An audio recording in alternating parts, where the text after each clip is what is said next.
Cain made love to his wife, and she became pregnant and gave birth to Enoch. Cain was then building a city, and he named it after his son Enoch. To Enoch was born Irad, and Irad was the father of Mehujael, and Mehujael was the father of Methushael, and Methushael was the father of Lamech. Lamech married two women, one named Adah and the other Zillah. Adah gave birth to Jabal. He was the father of those who live in the tents and raise livestock. His brother's name was Jubal. He was the father of all who play stringed instruments and pipes.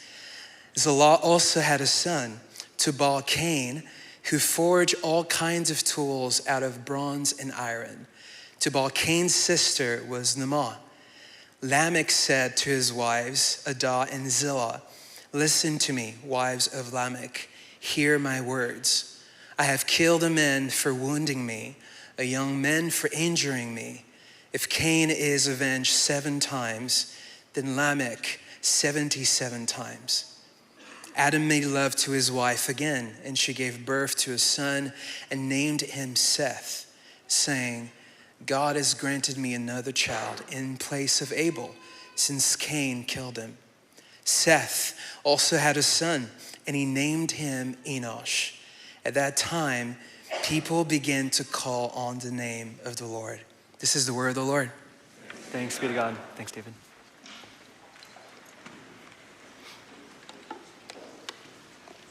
How did we get here? Where are we going? And ultimately, what does it mean to be human? Virtually every culture in the world is organized in some way around a curated set of stories that try to explain existence, giving shape to the collective imagination by attempting to answer these kinds of questions.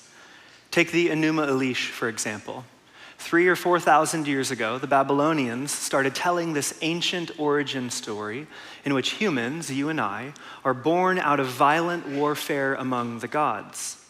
The story focuses on the stability of the cosmos, in which we, humans, maintain the cosmic order that Marduk established by keeping temples and performing rituals and relieving the gods from having to toil in any way.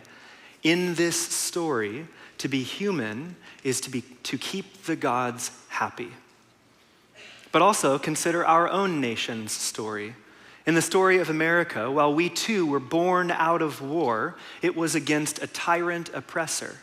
And so we, humans, exist to maintain and protect our rights, no matter the cost. And the worst thing imaginable in this story is that whether by position, legislation, or privilege, someone would have power over you. And so the gods aren't Marduk or Tiamat, but success and personal freedom and the self.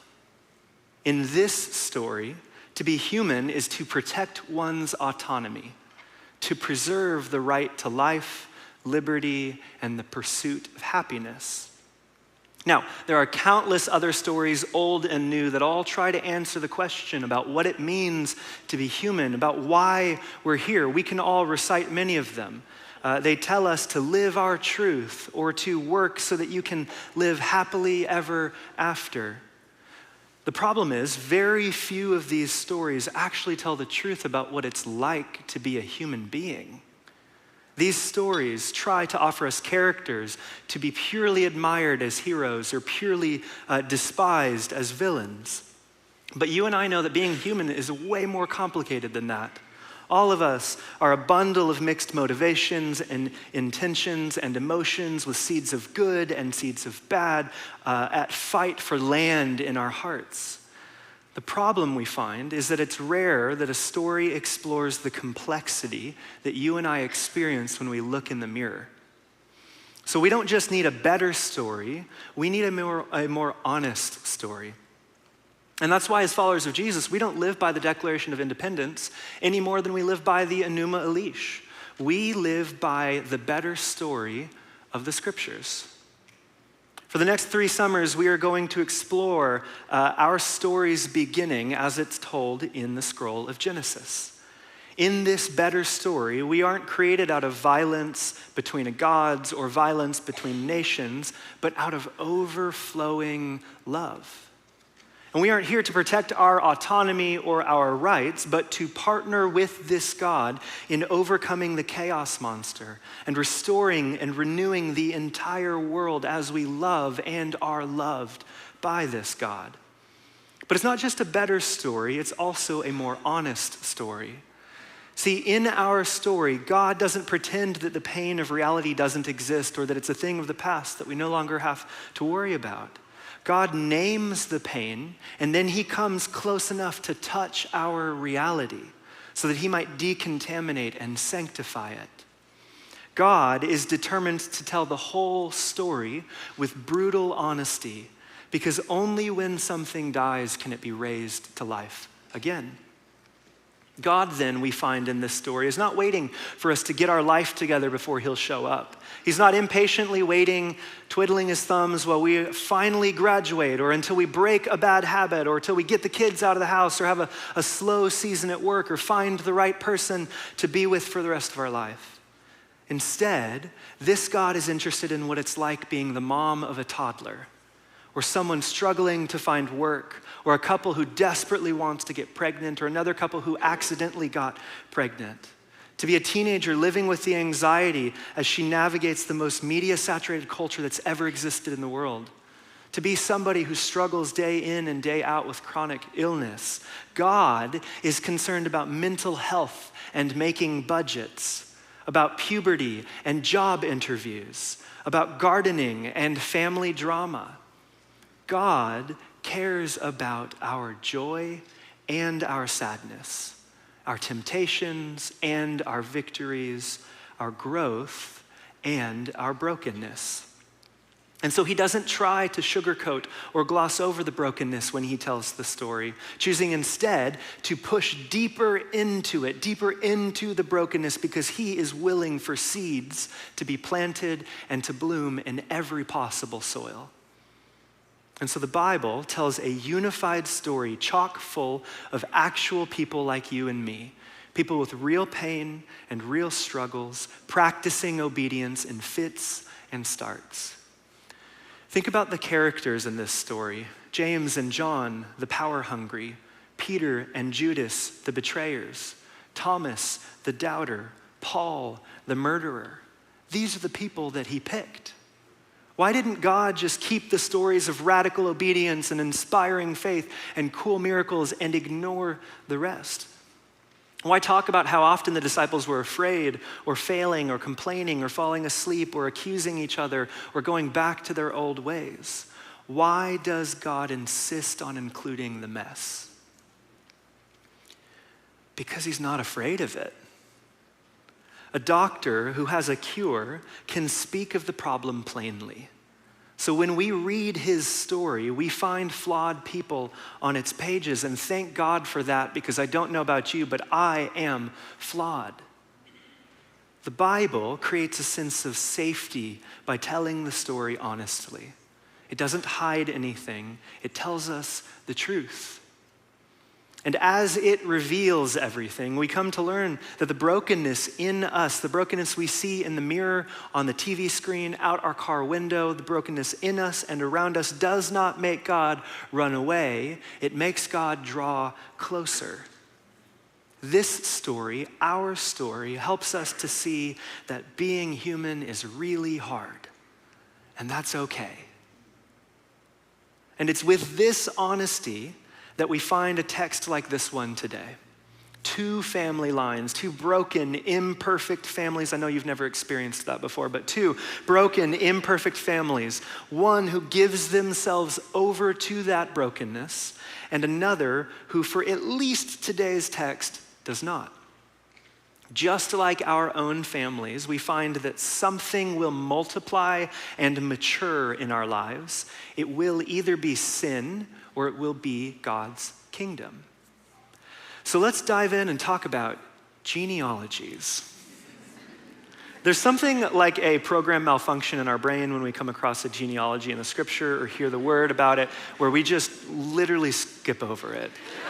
Or we read it and go, what just happened over the last 4 minutes?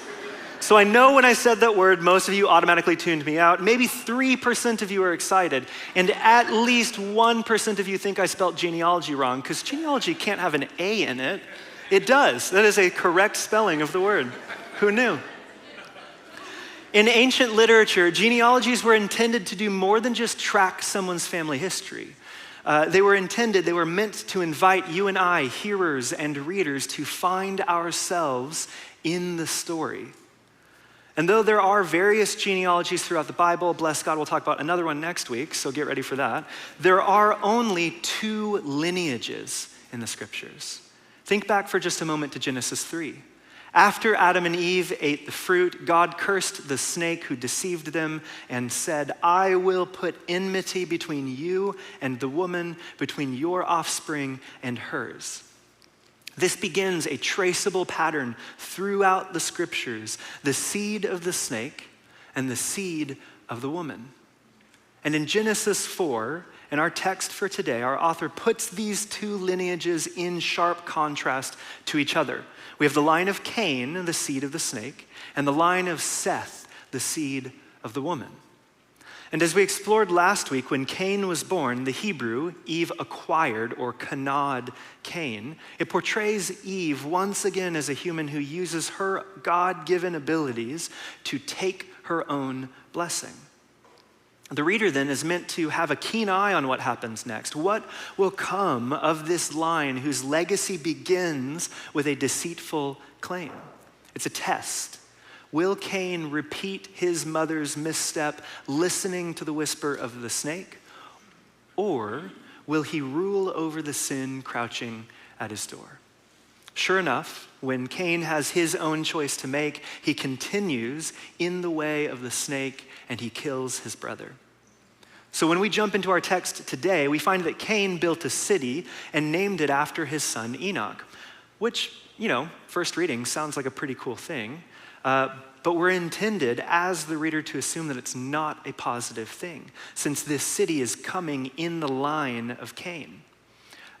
This assumption that it is not something to be taken as a good thing is then proved in reality when we find out that the collection of sinful humans who make up this city go on to intensify and propagate sin rather than working together to rule over it. And so as we go on in verses 17 and 18, we read about a few other descendants of Cain. And their presence in the text is there to inform the reader that Lamech, who we're about to pause and learn about, is the 7th generation from Adam. 7. Ancient hearers of this story would raise an eyebrow at that. 7 signifies the culmination or completion of something, as we saw when God rested on the 7th day of creation, completing his initial ordering of chaos. So in Lamech, we should be seeing the culmination of God's good creation and humanity, but instead we see the maturation of evil in a bloodline. In fact, in the Hebrew, Lamech's name is a mix-up of the letters for the Hebrew word king. And that's what we'll find. He himself is a twisted king in the story. Back in the creation account, God provides a wife for the first human, but here we read Lamech taking 2 wives for himself. In stark contrast to the order of God's good world, Lamech distorts God's design of monogamy. And as an interesting side note, literarily, polygamy and polyamory are motifs in the Bible that represent a negative turning point in someone's story. From Abraham to David to Solomon, these things represent a failed test of fidelity. So non-monogamy is the bad fruit of patriarchy, which is itself the bad fruit of power. A distortion of God's creation mandate for men and women to rule and reign together. So with his 2 wives, Lamech produces 3 sons and a daughter. Each of these sons is referred to as the father of some new cultural institution: mass animal farming, music, metallurgy. And again, That sounds pretty cool. I'd like to be named the father of something. But again, as the reader, we can't take it at face value. We should be hesitant and critical of any development that comes in the family line of the seed of the serpent. Their association with the murderous violence of Cain and Lamech are there to teach us something, to ask us to reflect on something. Speaking of, look down at verse 23. Lamech said to his wives, Adah and Zillah, listen to me. Wives of Lamech, hear my words. I have killed a man for wounding me, a young man for injuring me. If Cain is avenged 7 times, then Lamech 77 times. Believe it or not, this is a poem. I think I've heard better, but it's a poem. And it's not the first one in the Bible. Lamech's poem here directly contrasts the poem that God sang over the creation of man and woman, and then that Adam sang over the creation of Eve. Out of an overflow of love, God shares his image with humans and partners with them. And out of an overflow of pride, Lamech clings to his image and justifies his taking of life. God sang of bringing about life, and he extended blessing. Lamech, the twisted king, sings about bringing death and extends curse. The seed of the snake is a bloodline in which evil doesn't just mature, it multiplies. It's a lineage that begins and ends with murder. And like the movie villain who points to the last bad guy and says, you thought that was bad, check this out. Lamech multiplies and escalates the violence in his family line. So where Cain murdered his brother, someone who was close in age and probably close in capability, Lamech boasts of killing a young man. He's boasting about taking advantage of someone who was weaker than him. The beast, crouching at the door, ready to pounce on Cain, seems to be allowed to prowl around Lamech's city. Lamech's life represents the escalation of human violence that grows out of self-rule. Did God really say becomes, I don't care what God said. I am now in charge. Lamech says that if Cain is avenged 7 times, then he is avenged 77 times, again with the 7. When God said he'd avenge Cain 7 times, he is saying he will completely avenge Cain. He will do so in perfect measure. So Lamech's line of 77 times implies an overflowing measure. Lamech steps into God's place as judge, justifying and vindicating himself. Now, that phrase, not 7 times, but 77 times, likely sounds familiar to you. If we fast forward quite a few years, we find Jesus actually using this same idea, but very differently. He was answering his disciples' question of who is the greatest, with a series of stories and teachings they did not expect about the importance of confronting sin and forgiveness and extending mercy. And as Peter usually does, after Jesus finishes, he goes up to Jesus to ask him a clarifying question. Lord, how many times shall I forgive my brother or sister who sins against me? Up to 7 times? Peter's saying, for sure, Jesus, we get that forgiveness is important. I totally understand. But we can't keep doing it. At some point, we've got to have forgiven somebody enough. And as a good Bible student, he knows that 7 means completion. So he suggests, I understand what you're saying, forgiveness. 7 times? That's probably enough, right? But Jesus, an even better Bible student, says, I tell you not 7 times, but 77 times. Jesus is brilliant. With this single sentence, he is alluding to Lamech's poem, pointing out how much easier it is for humans to choose violence in excess than it is for us to choose mercy in excess. Jesus is essentially telling Peter, you want to know just how, when you've forgiven enough, but the kingdom isn't based on enough. The kingdom is based on overflowing measure. And so Lamech represents for us the maturation of a world spiraling into the self-destruction of vengeance in overflowing measure. He is the escalation of violence. And so Jesus calls for the escalation of mercy. It's a new way to be human, rooted in the overflowing measure of grace and forgiveness. He's reminding us that just as the seed of evil can mature in us, as it did in Cain's line, so can the seeds of the kingdom. And that takes us back to our text. At this point, the author moves on from the seed of the snake, leaving Cain's line and jumping back to Adam and Eve in order to trace the other line, Seth. Now this time, we find Eve naming her new son not after her own creative powers, but God's generosity. Look at verse 25. God has granted me another child in place of Abel since Cain killed him. In the Hebrew, she had kanad Cain, but now God Seth's Seth. God gives her a son, she says, to replace Abel. Not in the literal sense, no mother would ever say that, but as someone who will stand in his place in the lineage of God's favor. Seth's name, in fact, comes from the Hebrew root word for to plant. He is a planting of God in place of the line that ended with the distorted king. It's Eve's way of saying that not even death can break God's blessing. That while Cain and Abel were both taken from them by Cain's murder of Abel, God will still make a way to extend the outpouring of his blessing to the nations through Seth.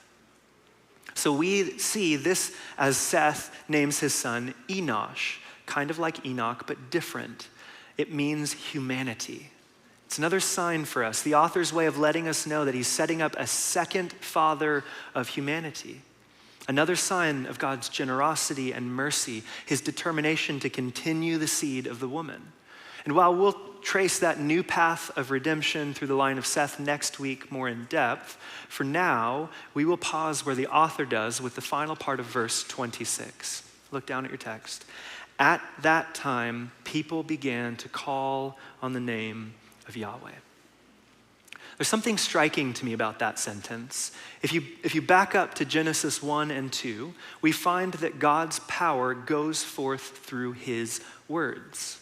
Each day of creation begins with God said, and then that very thing happens. God's word is an extension of his authority.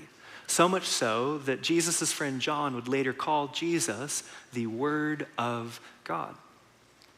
Being made in God's image, then, you and I also have power that we carry in our words.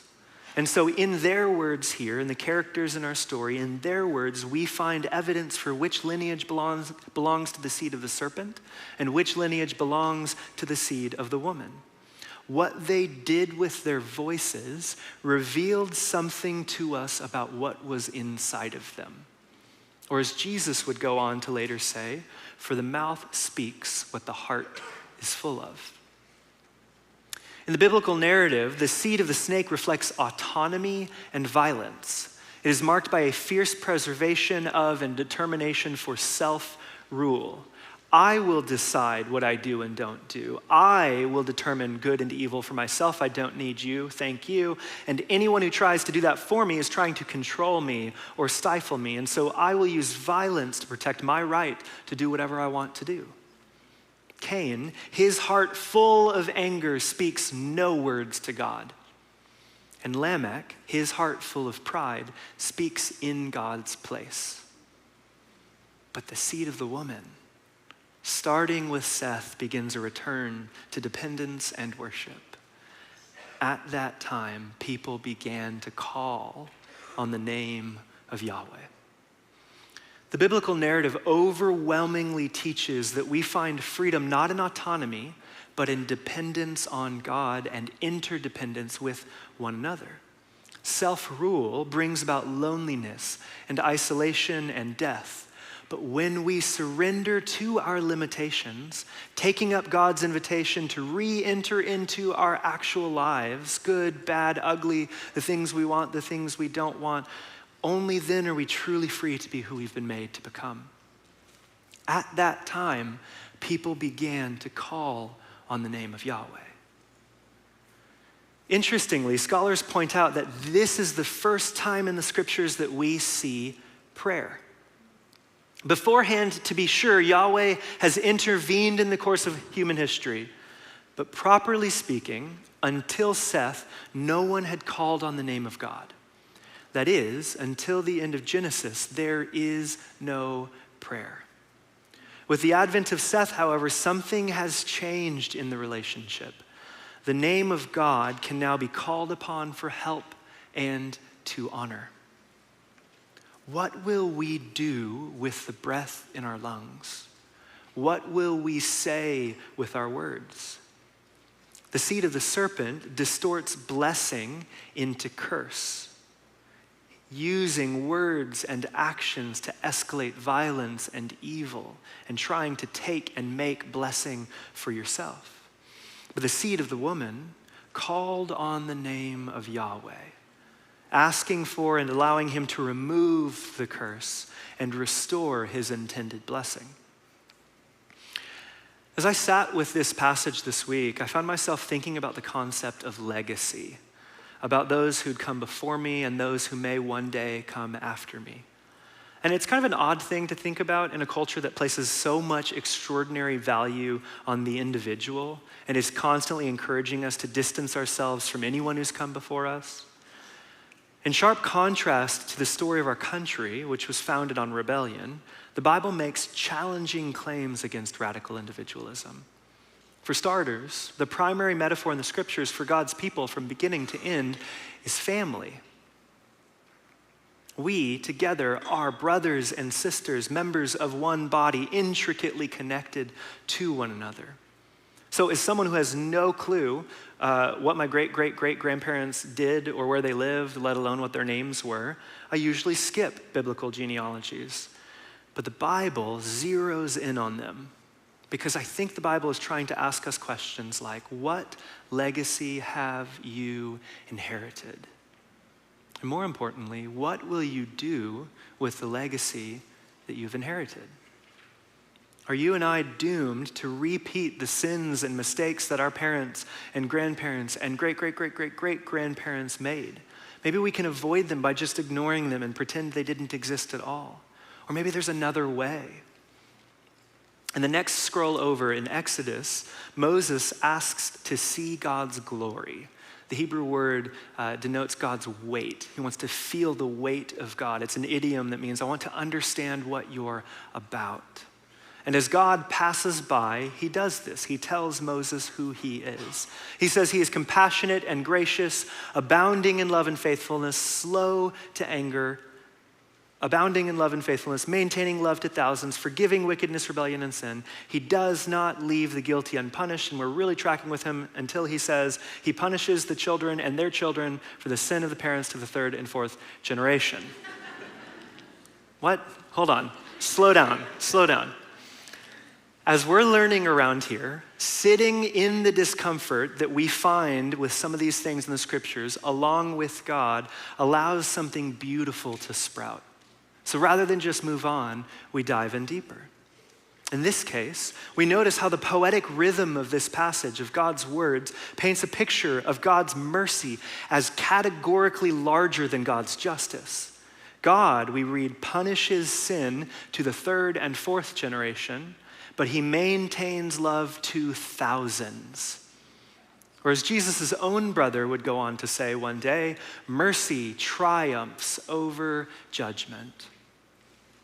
But more than that, though, is the translation.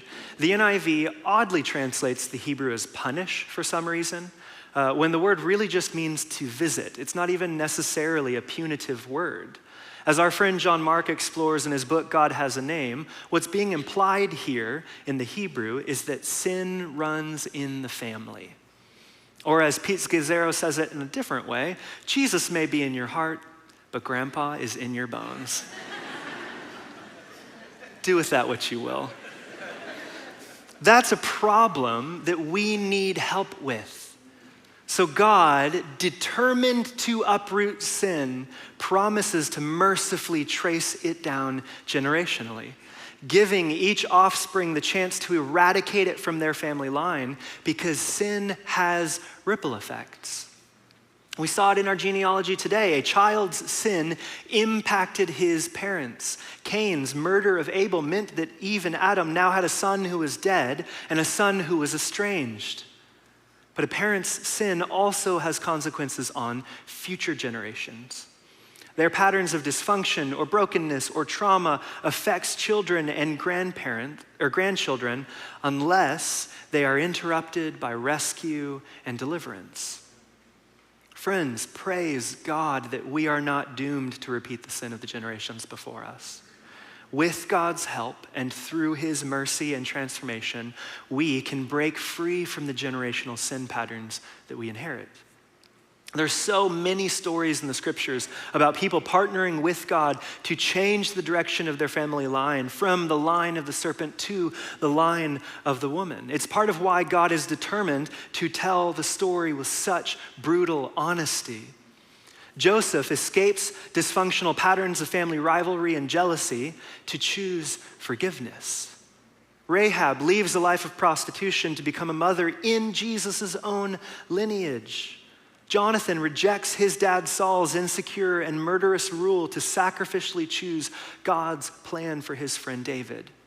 Ruth leaves behind everything she had to choose loyalty and faithfulness. Hezekiah and Josiah turn away from the wickedness of the kings in their family line in order to bring spiritual renewal to God's people. God does not trap us in our family history, but he does invite us to partner with him to bring healing and change, to eradicate the sin from our family line. So back to you and I. How has evil been allowed to mature or ripen in our family lines? What sin patterns or beliefs or attitudes about life have propagated in your family history? What is the rotten fruit hanging on the branches of your family tree? We all have it. So the question is not, is it there? It is, what is it? And then, what are we going to do with it? When I think about this question, I think about both of my parents. So cute. They were 19 and 20. It's too young, but they were so cute.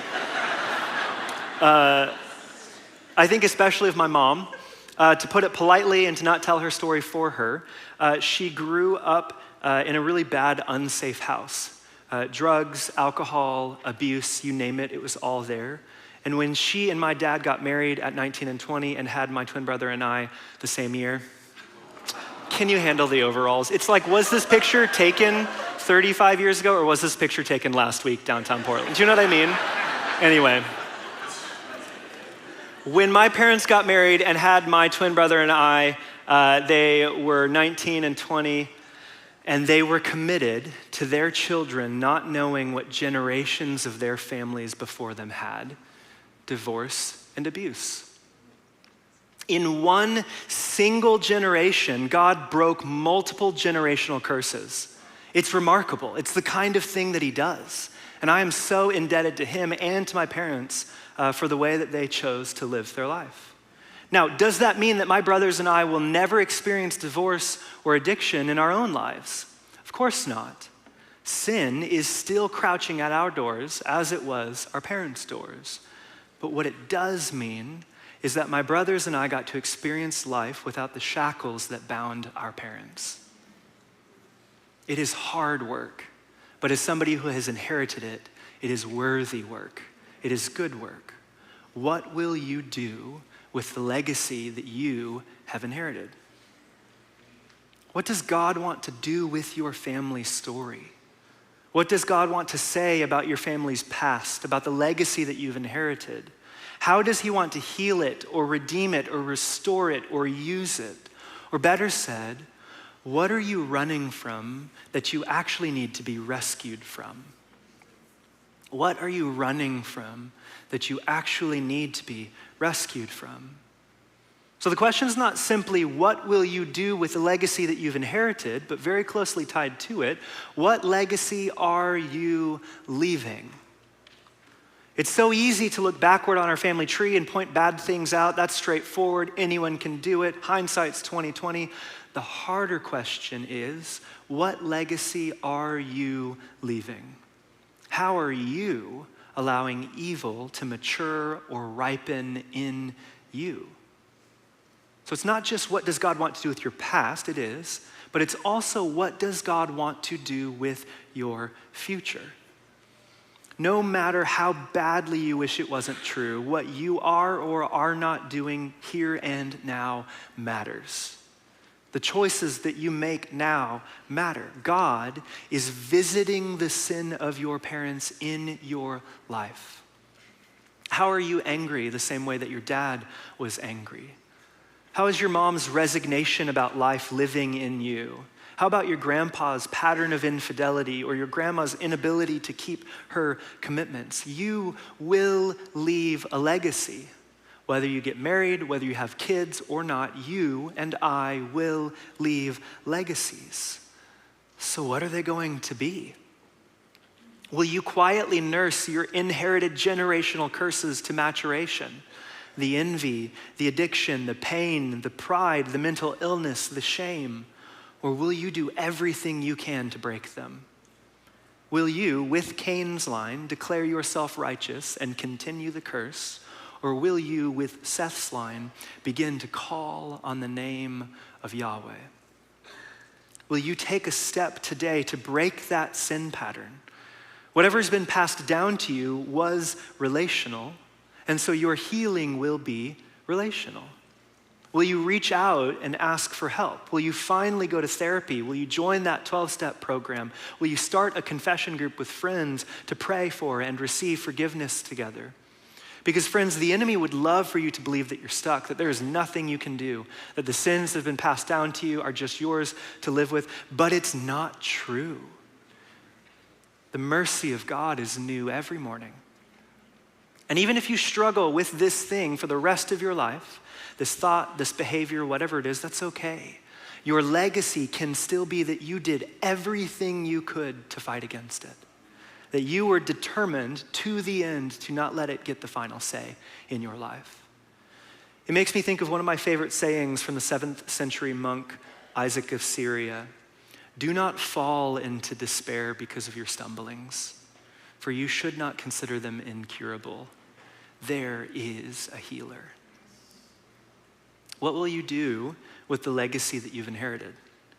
Will you break the generational curses and pass on the generational blessings? Will you say, I don't care what God says, I'm in charge? Or will you call on the name of Yahweh? What is the legacy that you are leaving? Is it one marked by grace and love and compassion and mercy and growth and peace and hope and life? Because it can be. Even if you are to die tomorrow, you can still plant seeds of a new legacy today. Jesus said that all it takes is a mustard seed. At that time, people began to call on the name of Yahweh. Friends, there is a healer. Would you call on his name? Let's stand together. Thanks for joining the Bridgetown family as we engage in this teaching series.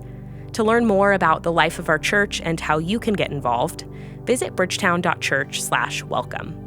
If you're interested in contributing financially to Bridgetown Church and to our ministry, you can do that at bridgetown.church/giving. Wherever you're joining us from, we hope this resource blesses you and encourages you to be with Jesus, become like Jesus, and do what Jesus did.